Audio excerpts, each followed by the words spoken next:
ہم نکمے ہیں مولا، رمضان غفلت میں گزار دیا ہے، جیسے روزے رکھے، جیسی تراویح پڑھی، ٹوٹے پھوٹے اعمال کیے، مولا قبول فرما لے۔ جن کو بخش دیا مولا ان کے صدقے بخشش فرما دے۔ اے اللہ ہم نے فتح مکہ پہ بات کی ہے، تو جو اسی عظیم کامیابی کا واسطہ پیش کرتے ہیں مولا مسلمانوں کو پھر فتح عطا فرما دے۔ بڑے دکھی ہیں مسلمان ساری دنیا میں، میرے مالک مسلمانوں کو فتح عطا فرما، اور ہمیں فتح مکہ سے معافی اور درگزر اور دشمنوں کو معاف کرنے کا جذبہ نصیب فرما۔ اور سبحان اللہ، شیر خدا مولا علی کا ذکر سنا ہے، اللہ ان کا فیضان نصیب فرما۔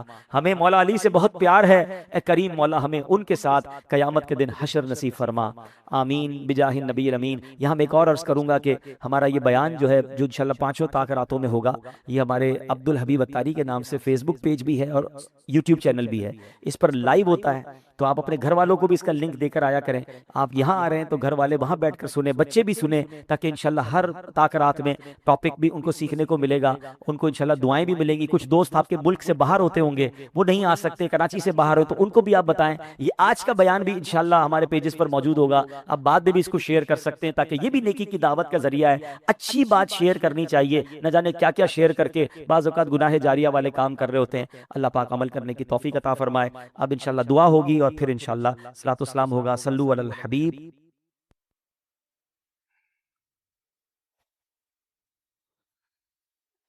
الحمدللہ رب العالمین والصلاة والسلام علی خاتم النبیین۔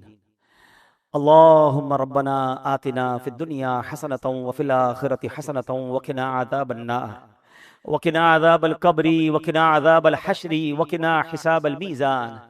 اللہم اعنی علی ذکرک وشکرک وحسن عبادتک، یا مقلب القلوب ثبت قلوبنا علی دینک، یا مصرف القلوب۔ والصلاة والسلام علی سید الانبیاء والمرسلین، یا ارحم الراحمین یا ارحم الراحمین یا ارحم الراحمین، یا ربنا یا ربنا یا ربنا یا ربنا یا ربنا۔ اللہم انک عفو کریم تحب العفو فاعف عنا یا غفور فاعف عنا یا کریم۔ اللہم انک عفو کریم تحب العفو فاعف عنا یا کریم۔ اللہم انک عفو کریم تحب العفو فاعف عنا یا کریم۔ اللہم اجرنا من النار، اللہم اجرنا من النار، اللہم اجرنا من النار۔ ربنا تقبل منا انک انت السمیع العلیم وتب علینا یا مولانا انك انت التواب الرحيم۔ اللهم ربنا آتنا في الدنيا حسنة وفي الآخرة حسنة وقنا عذاب النار۔ اللهم ربنا لا تؤاخذنا يوم القيامة، اللهم ربنا لا تؤاخذنا يوم القيامة۔ اللهم إنا نسألك الأمن يوم الخوف، اللهم إنا نسألك الأمن يوم الخوف۔ ربنا لا تؤاخذنا يوم القيامة، ربنا ولا تحملنا ما لا طاقة لنا به، واعف عنا واغفر لنا وارحمنا أنت مولانا فانصرنا على القوم الكافرين۔ اے ڈوبتوں کو بچانے والے، اے بے قصوں کی دستگیری کرنے والے، اے گناہگاروں کی بخشش فرمانے والے مولا، تیرے گناہگار بندے تیرے دربار میں ہاتھ اٹھائے حاضر ہیں، ہماری حتمی مغفرت کر دے، ہمارے صغیرہ گناہ بھی معاف کر دے، ہمارے کبیرہ گناہ بھی معاف کر دے، ہمارے چھپ کر کیے ہوئے گناہ بھی معاف فرما، ہمارے اعلانیہ گناہ بھی معاف۔ اللہ اگر تو نے ہمیں معاف نہ کیا ہم کدھر جائیں گے؟ تیرے سوا کون ہے جس کے دربار میں ہم مغفرت طلب کریں؟ اگر بڑی رات بھی تیرے گھر میں بیٹھ کر نہ بخشے گئے تو پھر کدھر جائیں گے مولا؟ ہم تیرے بندے ہیں، اے اللہ تیرے نافرمان ضرور ہے مگر تیرے باغی نہیں ہے مولا، تجھی کو اپنا رب مانتے ہیں، تیرے حبیب علیہ السلام کے امتی ہیں، ان سے محبت کرتے ہیں۔ اے رب کریم بس آج ہم پر نگاہ رحمت فرما دے۔ اگر تو نے ہم سب کو جنت میں داخل کر دیا، تیری جنت میں کوئی جگہ کم نہیں پڑے گی، تیرا کچھ نہیں جائے گا، ہمارا بیڑا پار ہو جائے گا۔ اے اللہ بس آج ہماری حتمی مغفرت فرما دے، ہم سے صدا کے لیے راضی ہو جا، جنت الفردوس ہمارا مقدر کر دے۔ اے رب کریم ہمارے ماں باپ کو بھی بخش دے، اللہم ارحمہما کما ربیانی صغیرا، اے اللہ باپ کو بخش دے۔ اے اللہ ہم میں سے جن کے والدین دنیا سے چلے گئے ان کی قبروں کو جنت کا باغ بنا دے، کروٹ کروٹ انہیں جنت کی نعمتیں عطا کر۔ اے رب کریم انہوں نے ہم پر بڑی مہربانیاں کی، اب وہ تیری رحمت کے حوالے ہیں۔ اے اللہ اپنی رحمتوں کی بارش ان پر نازل فرما۔ جن کے والدین حیات ہیں ان کو ترازی عمر بالخیر عطا فرما، ان کا سایہ ان کے بچوں پر تا دیر قائم و دائم فرما۔ اے اللہ ہمارے بھائی بہنوں کو بخش دے، ہمارے بیوی بچوں کو بخش دے، ہمارے مرحومین کو بخش دے، ہمارے رشتہ داروں کو بخش دے۔ اے اللہ ہمارے دوستوں کو بخش دے، ہم سے محبت کرنے والوں کو بخش دے۔ اے کریم نبی پاک علیہ الصلوۃ والسلام کی ساری امت کی بخشش فرما۔ اے اللہ ہمیں تو مانگنا بھی نہیں آتا، جو جو ہمارے حق میں بہتر ہے ہمیں عطا کر دے۔ اے اللہ نفس و شیطان کے واروں سے بچا لے، اپنے پسند کے بندوں میں ہمیں شامل فرما لے، اخلاص کی دولت عطا کر دے۔ اے اللہ ریاکاری نے کہیں کا نہیں چھوڑا، اول تو نیکی ہوتی نہیں، ہو جائے تو سنبھلتی نہیں۔ اے اللہ ہم بڑے ناکارہ ہو گئے، ہمارے دل و دماغ کو پاکیزہ کر دے، ہمیں اخلاص کی دولت عطا کر دے، دکھلاوے اور بناوٹ سے بچا لے، اپنے مخلص بندوں میں شامل فرما لے، سجدوں کی لذت عطا فرما، تلاوت کا ذوق عطا فرما۔ اے اللہ جو تو نے رمضان میں نیکیوں کا ذوق دیا ہے ایسا کرم کر دے کہ ہم سارا سال نمازیں پڑھنے والے بن جائیں، مسجدیں سارا سال آباد رہے۔ اے اللہ نفس و شیطان کے واروں سے محفوظ فرما، ہم سب کو فقط رزق حلال عطا فرما، رزق حرام سے ہم سب کو محفوظ فرما، ہم سب کے رزق حلال میں برکت ڈال دے۔ اے اللہ جو بے اولاد ہیں انہیں نیک اور صالح اولاد دے دے۔ اے اللہ جو اولاد والے ہیں ان کی اولادوں کو ان کے والدین کی آنکھوں کا نور بنا دے، ہمارے بچوں کو ہمارے لیے صدقہ جاریہ بنا دے، ہماری مغفرت کا ذریعہ بنا دے۔ اے اللہ جو بچوں اور بچیوں کے دکھ میں ہیں اے اللہ ان کے وہ دکھ دور کر دے، بچوں کا سکھ عطا کر دے۔ اے کریم ہاتھ اٹھے ہیں، تو نام بھی جانتا ہے سب کے، کام بھی جانتا ہے، بڑی امید سے تیرے بندے ہاتھ اٹھائے حاضر ہیں کہ رحمان کے دربار میں آئے ہیں، کریم کے دربار میں بھکاری آئے ہیں۔ اے اللہ کبھی کبھی ہمیں اپنی مشکل بہت بڑی لگتی ہے کہ یہ کیسے حل ہوگی، یہ مسئلہ کیسے سالو ہوگا۔ اے اللہ تیرا ہی قرآن میں فرمان ہے ان اللہ علی کل شیء قدیر۔ اے اللہ ہمیں اپنی قدرت کا نظارہ دکھا، ہماری مشکل آسان کر دے، ہماری پریشانی دور کر دے، ہمارے دکھوں کو خوشیوں میں بدل دے، راہیں کھول دے، مشکلیں آسان کر دے۔ کسی کا حق کسی نے دبا لیا تو خیر سے اس کا حق مل جائے۔ اے اللہ ظالموں کے ظلم سے بچا، حاسدوں کے حسد سے بچا، بد نظروں کی بد نظری سے بچا، شیطان کے شر سے بچا، جادو ٹونے آسیب سے بچا، زمینی اور آسمانی بلاؤں سے بچا، زلزلوں طوفانوں اور وائرسوں سے بچا۔ اے کریم بس اپنے پسندیدہ بندوں میں شامل کر لے۔ اللہ تیرے دربار میں التجا ہے، بڑے دن ہو گئے مکہ مدینہ دیکھے، کریم مولا جلدی مکہ دکھا دے، جلدی کعبہ دکھا دے، تیرے حبیب کا روضہ دکھا دے۔ اے اللہ اسی سال ہمیں حج کی سعادت عطا فرما، بار بار سال میں کئی بار نبی پاک کے روضے کی حاضری ہمارا مقدر فرما دے، اور جب ہمارا وقت آخر ہو ہمیں ایمان اور عافیت کے ساتھ میٹھے مدینے میں موت عطا فرما، جنت البقیع میں مدفن عطا فرما، جنت الفردوس پیارے آقا کا پڑوس نصیب فرما۔ اے اللہ ہماری دعوت اسلامی کو ترقی عطا فرما، قبلہ امیر اہل سنت، تمام علماء اور مشائخ اہل سنت اور ہمارے والدین کا سایہ ہمارے سروں پر تا دیر قائم و دائم فرما۔ اے کریم اس مسجد کو شاد و آباد فرما، جن لوگوں نے اس میں تعاون کیا اے اللہ سب کو جنت میں اعلیٰ محل عطا فرما، جو دعوت اسلامی کے ساتھ تعاون کرتے ہیں اے اللہ ان کو دنیا اور آخرت کی برکتیں عطا فرما، اور ہمیں بھی اتنی بڑی عاشقان رسول کی تحریک کا دست و بازو بننے کی توفیق عطا فرما۔ اس مسجد کے امام صاحب کو اے اللہ اور درازی عمر بالخیر عطا فرما، ان کی آواز میں علم میں اور برکتیں عطا فرما۔ اے رب کریم ہم جو مانگ سکے وہ بھی دے دے، جو نہیں مانگ سکے ہمارے حق میں بہتر ہو وہ بھی عطا فرما۔ مٹی نہ ہو برباد بس ایک مرگ الہی، جب خاک اڑے میری مدینے کی ہوا ہو، جب خاک اڑے میری مدینے کی ہوا ہو۔ ببرکت ان اللہ وملائکتہ یصلون علی النبی یا ایھا الذین آمنوا صلوا علیہ وسلموا تسلیما۔